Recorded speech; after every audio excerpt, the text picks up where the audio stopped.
Hey, hey, divas. It is your girl Brandy 1525.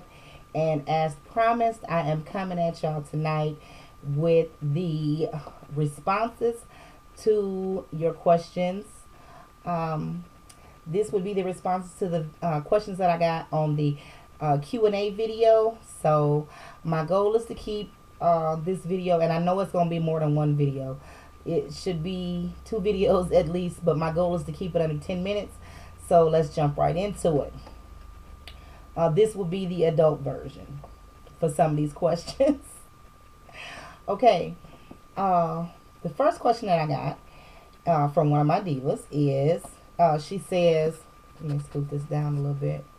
And yes, I do have on a dress. She says, I will be 40 in November. Is sex better, or have you had issues as it relates to wetness? I wish my husband was in here because let me just say that after 40, everything is wetter and better. Okay? Wetter and better. I definitely have not had any issues with any dryness, any vaginal issues whatsoever. Um, I think that with age definitely comes maturity, and that includes sexual maturity as well. So I can say that um, since I turned 40, and I'm going to say since I turned 38, um, sex is definitely more pleasurable. Um, it's more mental than physical. For me, it is. Being a grown woman, a mature woman. I mean, of course it's physical because of course you're going, you orgasm and you feel good and whatever. But then there's also a lot of mental that comes into play that makes the sex amazing. So, definitely, it's definitely better than it was when I was younger because I understand receiving pleasure more, and I definitely uh, have a new love for giving pleasure as well. Okay. Let's see. The next question would be. No, I had one of my divas ask me, "Hey diva, my question is, when was the last time you were ready to smack somebody?" Let me just say that I don't get ready to smack somebody. Honestly, I don't. Um, I'm not gonna say people don't irritate me. People definitely get on my damn nerves, but I don't get to the place where I'm ready to smack somebody. Um, I don't give people enough of my energy to let them take me to that point. I'm not ready to smack nobody. I'm not ready to put my hands on nobody because I respect every adult just like I want them to respect me. You grown and you can't discipline me, and I'm grown and I definitely ain't gonna try to discipline you. You know what I'm saying? So I don't get to the point where I'm ready to smack somebody. I'm not gonna give you enough of my time, enough of my energy to where you done made me so mad I want to slap you. No. If I don't love you, you can't really, if I don't love you and I don't care for you, you can't even get under my skin like that. So, okay. Uh, Next question. I have a lady says that asks, my question is about being stuck in a rut. How do you get out? Um, she goes on to say some other things, but she just says she's tired of pain and disappointment, trying to go forward and being shoved 10 steps back and don't know which way to go or what's right to do because she feels like that her positive actions probably won't matter anyway. Well, my answer to that question is the first most important thing would be to remove all the negative aspects of your life. If you got things in your life that you know for a fact are bringing you down, cutting you down, weighing you down, holding you down, cut them loose, cut them out. Do them like cancer, cut them out. Cut them out. You have to cut loose the things that are negative in your life in order to be blessed and to move forward. Okay? Um, if you got people in your life, like I said, if you got people in your life that's negative, cut them loose. Let them go. um, and then come up. Start being positive. When you feel like this, I firmly believe this. When you feel like you're down, you out, you in a rut, you stuck, go out of your way to uplift other women. Go out of your way to be a blessing to another woman or another person or whatever. But I'm speaking specifically about women. Go out of your way to be uplifting, encouraging, and be a blessing to another diva, and see how God will bless you and see how you'll come out. I guarantee you, you'll come out. And then, instead of asking God, Lord, why can't you bring me out? Oh, Lord, I've been down so long. Lord, I'm so hurt. I'm so, I'm in so much pain. I'm so depressed, whatever, whatever. Start thanking the Lord for everything you have, no matter how small. Lord, I thank you. I got a refrigerator that worked to put some food in. Even though I ain't got no food, Lord, I thank you for the food that is going to go in there eventually.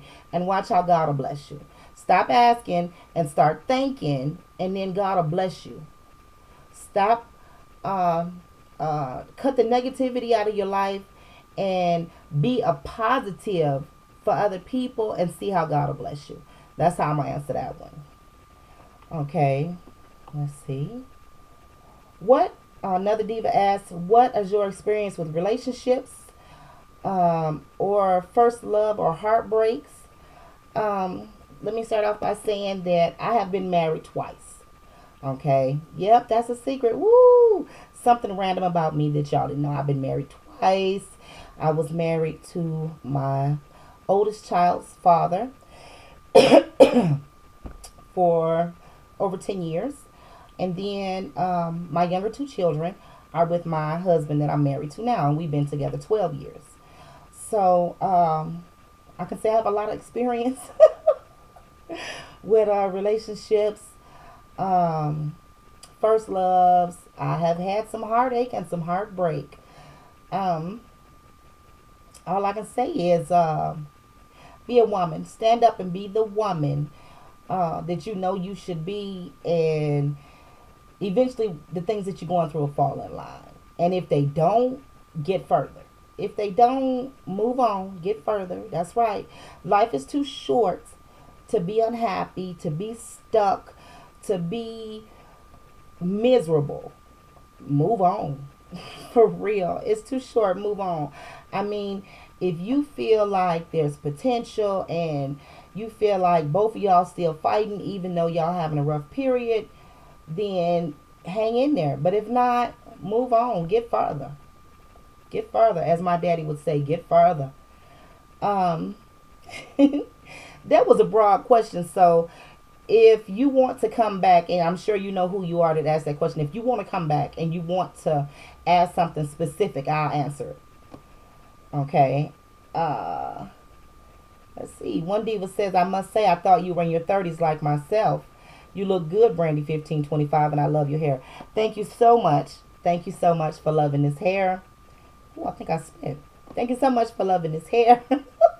And yes, I was born in 1973. 40 years old, honey. Yes. Okay. Let's see. I had a lot of compliments, and I definitely appreciate all the compliments, divas. I really honestly do. I feel you. Thank you. And I return the same love, the same respect, the same goodness, the same kindness, compliments, uplifting, encouragement. I return those to you all.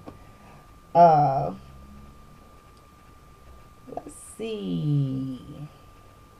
What should you do if you've outgrown a friend? Another diva would ask. They keep calling you to hang out, but you just don't enjoy their company anymore, and your lives are totally different now. I think, in my opinion, that's the easy fix. I would say, when that diva calls you and she want to go out and she want to do something to you or do something with you, instead of doing what she's doing, make suggestions. Start saying, you know what, or start calling her and saying, you know what, let's go to this poetry reading. Let's go to this Bible study, or let's go to this whatever you into. You know she's not on the same page anymore. So eventually she's going to get tired of you asking her to do things that you want to do, and she going to stop calling you, period. Because then it's going to come to her that y'all on two different levels and she ain't going to want to be bothered.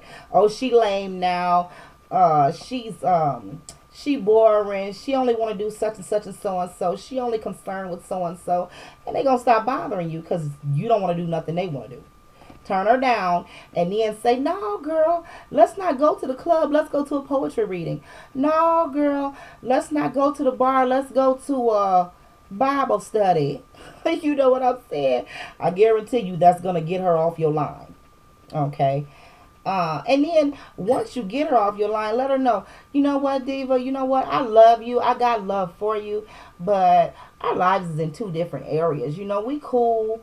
I still want to see you from time to time if you do. You know what I'm saying? And let's hang out, let's keep in touch or whatever.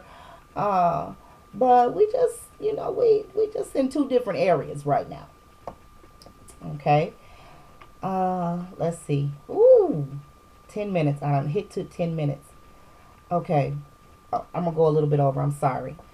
The last question for this video would be, I would like to know about relationships and marriage. How do you struggle with ups and downs in your relationship? Do you get along with your husband's family? First of all, let me say, yes, I do get along with my husband's family. Me and my husband's sister had a little, we had a little differences one time, but I checked her ass. I'm just keeping it real. And we've been cool ever since. You know, we had to get a little understanding and a little respect between us, and we all right. His mother, we get along with wonderfully. So, yes, I do get along with my husband's family. How do you struggle with ups and downs in your relationship? Compromise. Compromise. It's all about compromise. I feel like, and I know a lot of divas ain't going to agree with me, but don't argue with me because I ain't going to have that.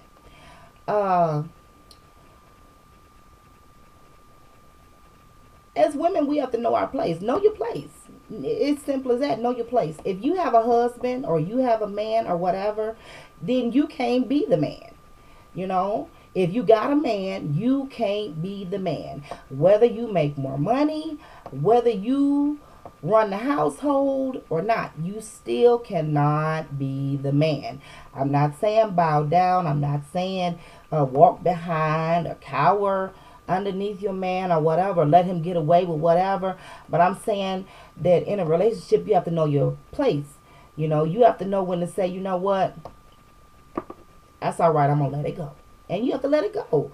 It's times when you want to argue, times when you might want to holler, times when you might want to act a fool, prove your point because you know you're right.